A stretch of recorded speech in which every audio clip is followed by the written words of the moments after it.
Hola chicos, qué gusto saludarles. No saben cuánto los extraño, de verdad tengo un montón de ganas de verlos, de jugar, hacer música y de divertirnos. Pero por ahora pues no se puede, así es que hay que ser pacientes, hay que estar tranquilos y hay que seguir con las clases también. Entonces, bienvenidos a la primera clase de Alive Music Virtual. Muy bien. En esta primera clase me gustaría hacer un breve resumen,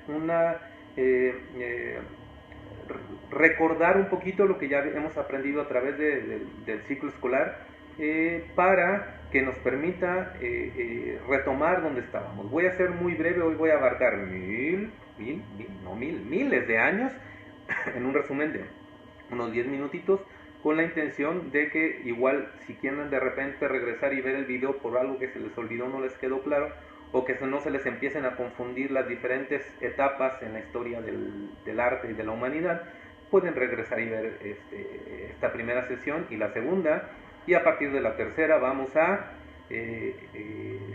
retomar el periodo barroco, que fue en el que nos quedamos, y en Vivaldi. Pero por lo pronto hagamos un breve resumen, brevísimo resumen. Bueno, muy bien. ¿Cuándo surgió la música? ¿Cómo surgió la música? Pues no se tiene certeza realmente. Hay diferentes teorías, pero lo que se cree es que la música ha estado desde que el ser humano existe. Hay evidencia de que en la prehistoria ya el ser humano hacía ritmos y cosas musicales. ¿Cómo sabemos esto? Pues les recuerdo que en algunas cuevas se han encontrado pues pinturas rupestres en donde hacen alusión a instrumentos musicales, y también se han encontrado restos o instrumentos musicales que datan de miles de años, ¿no? Sí, hechos con madera, con piedras, con diferentes cosas. Si ustedes recuerdan, vimos incluso una flauta prehistórica hecha de un hueso de animal que tenía pues tallados algunos orificios para cambiar los sonidos y hacer como una flauta muy similar a las que conocemos nosotros hoy en día. Bueno, eh, muchísimos miles de años la prehistoria, hasta que el hombre dejó de ser nómada, se hizo sedentario cuando aprendió a sembrar, a cosechar, a domesticar animales, y entonces no tuvo que andar buscando y persiguiendo la comida, sino ya la podía tener en donde se había decidido establecer, y esto dio origen a las civilizaciones antiguas, a las primeras civilizaciones. Hubo muchísimas, muchísimas, pero hubo tres en especial que son importantísimas porque permitieron el desarrollo en muchos sentidos del ser humano y fueron muy influyentes en todas las demás y en la historia de la humanidad. Esas tres civilizaciones se las deben de saber muy bien, casi que los estoy escuchando aquí: Grecia, Egipto y Roma. Muy bien. Les recuerdo que los griegos, pues tal vez es la cultura más sorprendente en cuestión de arte y de conocimientos de la antigüedad. Los griegos pues inventaron el teatro, la democracia, la filosofía, y bueno, tenían unas esculturas impresionantes, maravillosas, tenían unos libros que son maravillas hasta el día de hoy. Si ustedes recuerdan, en la clase pues tuvimos la oportunidad de ver un poquito sobre dos libros que escribió Homero, no el de los Simpsons, no, acuérdense, era otro Homero de la antigüedad, que escribió el libro de la Ilíada, en donde pues se narra entre muchas otras cosas aquella historia del gran caballo gigante, el caballo de Troya, que lo hacen pasar, ¿recuerdan? Muy bien. Y también vimos la historia de la Odisea, en donde pues narra las aventuras del gran héroe Ulises. Y bueno, los griegos aparte tenían instrumentos musicales como la lira y muchas otras cosas que vimos muy muy importantes. Eh, los egipcios, los egipcios pues en su arquitectura, bueno, que vamos a decir las grandes pirámides, ¿verdad? Que hasta hoy en día admiramos y conocemos. Y los egipcios también fueron muy importantes y muy influyentes en el desarrollo de la medicina. Los egipcios fueron los primeros médicos de la historia, se puede decir, y también, bueno, pues qué decir de sus momias y todo lo que influyeron en la historia. Y bueno, los romanos hicieron una porción muy importante en cuestión al arte, en la arquitectura. Ellos inventaron el arco, y gracias a la invención del arco en la arquitectura pues pudieron construir puentes, pudieron construir acueductos como el que tenemos en nuestra ciudad, en Morelia, pudieron construir el gran Coliseo romano. Y bueno, pero los romanos tenían una cualidad que los distinguía. Tenían un gran ejército. Tenían un gran ejército, el más poderoso del mundo en ese momento. Y esto pues les permitió dominar, colonizar y volver parte de su imperio a todas las otras culturas. Los griegos y los egipcios no fueron una excepción, también fueron parte del imperio romano. Pero bueno, pues esto pasó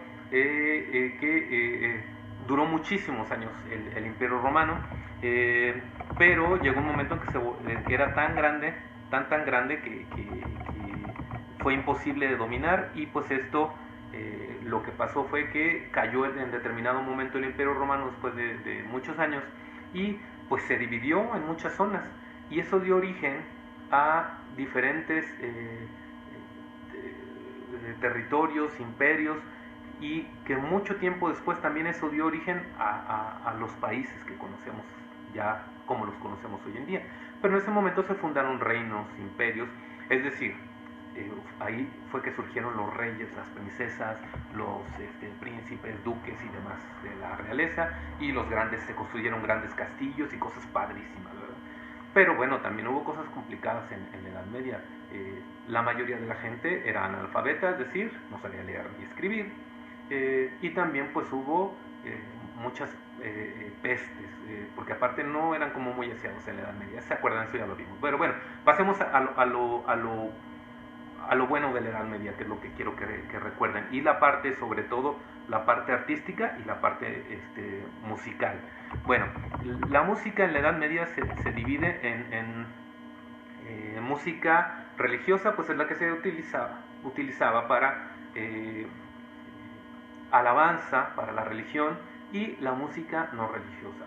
Voy a hablar primero de la música, recordarles sobre la música no religiosa.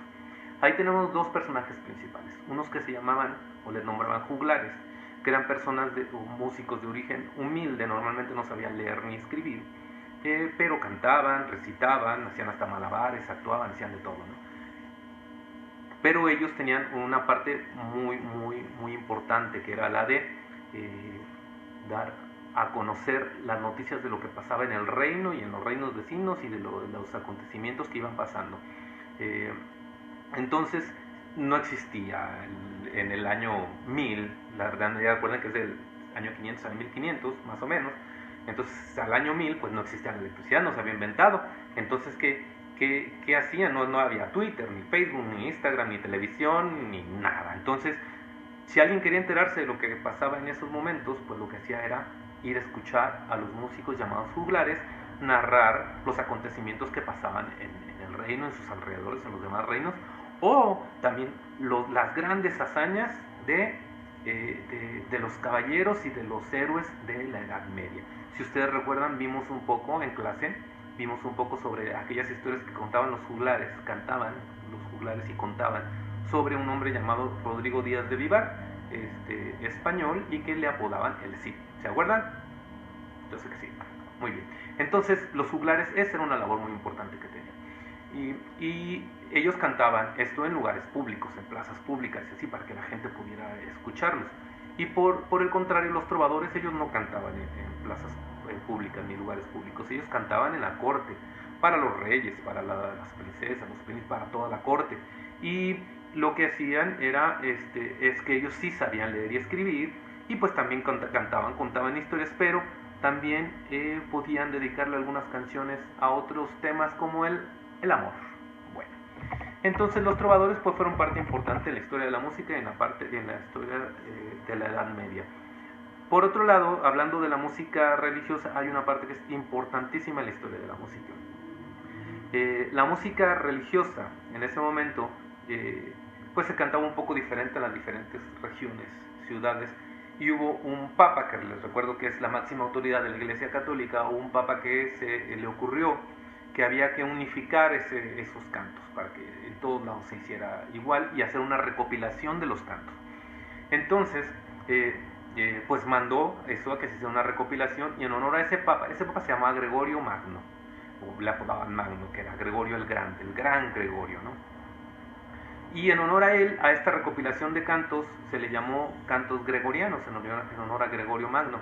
Y bueno, pues estaban en latín, ya hemos hablado que del latín surgen después muchos idiomas como el que nosotros hablamos, como el español.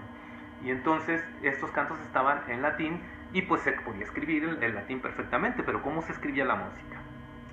Eso no había cómo. Porque hasta entonces había algunos intentos con una línea y demás, pero no eran muy claros. Entonces un monje benedictino italiano llamado Guido de Arezzo fue el encargado de inventar la forma de escribir la música. Y entonces, bueno, después de muchos intentos, y seguramente no despertó un día y dijo, oh, ya sé cómo escribir la música. Seguramente fue algo que le tomó, intento y error, y hasta que logró establecer 4 líneas en un sistema, en algo que se le llama tetragrama. ¿Por qué se llama tetragrama? Porque tetra significa 4 y grama significa escritura. Entonces es escritura en 4 líneas. Bueno, en el tetragrama él logró poner las notas, que las notas no son redondeadas como las tenemos ahora. Las notas eran más como unos rombitos y cuadritos que se le llaman neumas. Y con estos neumas se le iba ubicando las diferentes notas en el tetragrama, y esto nos permite saber cómo era esta música, cómo se hacía esta música hace pues muchos años, ¿no? Muchísimos años. Pero entonces Guido de Arezzo también le dio nombre a las notas. ¿Cómo lo hizo? Tampoco es que un día se despertó y dijo, oh, ya sé, les voy a llamar do, re, mi, fa, sol, la, si. No. Él lo que hizo fue que se le ocurrió con un canto que hacían en el monasterio de un himno a San Juan Bautista, que estaba escrito en latín. Él tomó la primera sílaba de la primera palabra del primer verso y ese designó a la primera nota, que no se llamaba do, se llamaba ut. Y a la segunda, sí, re, mi, fa, sol, la. El si se puso años después, y el do se cambió por el ut, porque el ut es una sílaba que termina en consonante, entonces no es muy buena para vocalizar. A la hora de hacer vocalizaciones se decidió muchos años después que era mejor ponerle do. Ok. Entonces pues ya a partir esta es una aportación grandísima de la Edad Media, el poder escribir la música, porque gracias a eso, a las etapas que fueron pasando después, a los siglos que fueron pasando después, pues ya se podía escribir la música. Claro que evolucionó, porque ahora ya no se escribe con tetragrama, ahora se escribe a 5 líneas, ya no 4, 5 líneas, y esas 5 líneas se llaman pentagrama. Penta 5, grama escritura 5 líneas. Y como les decía hace un momento, ahora hacemos las notas son más redondeadas, y están las figuras que conocemos ahora, figura de negra, de blanca, de corchea, etc.